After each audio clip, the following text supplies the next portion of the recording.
Comentário final. Olá, meus amigos. Olá, minhas amigas.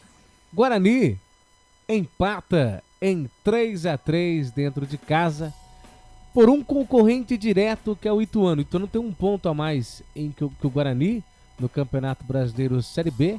Um resultado, na minha opinião, ruim, mas que maqueia o problema enfrentado pelo Guarani. Por quê?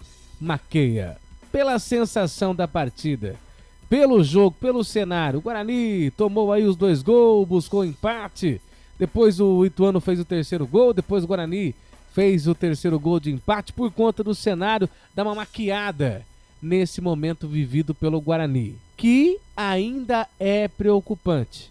Ainda é preocupante. Em 11 jogos, a equipe chega apenas a 5 pontos. E poderia ter vencido o seu concorrente direto. Se o Guarani tivesse vencido o Ituano, teria empurrado ele para a lanterna do Campeonato Brasileiro. O Ituano também, que vinha apanhando de todo mundo, chega aqui em casa e quase vence o Guarani, empata. O problema é claro que existe no Guarani, todo mundo sabe do problema, das dificuldades em que o Guarani está enfrentando no campeonato. Eu acho que todo torcedor, todo ouvinte, todo telespectador sabe também que o problema será resolvido apenas quando a janela abrir, apenas quando o Guarani contratar um técnico, como o Albert disse, vem pintado por aí. O pintado vai às compras, vai no mercado, vai tentar aí de alguma forma trazer algumas peças ou até mesmo dar aí alguma sugestão, indicar algum jogador aí pro Toninho Cecílio, que é o homem que contrata hoje no Guarani. Mas como eu disse, o comentário final hoje eu venho para maquiar esse problema vivido pelo Guarani. Problema que está continuando, um resultado péssimo, tá?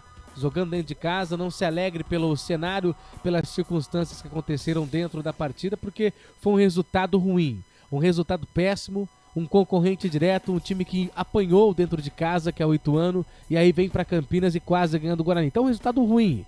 3-3, um ponto conquistado. É claro que, se comparando com as outras partidas em que o Guarani não conquistou nenhum ponto, esse ponto aí foi importante.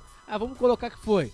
Mas não vamos maquiar, não vamos mascarar o problema. O problema do Guarani continua e o problema é sério. É preocupante o momento vivido pelo Guarani, tá certo? Esse é o comentário final. Comentário final.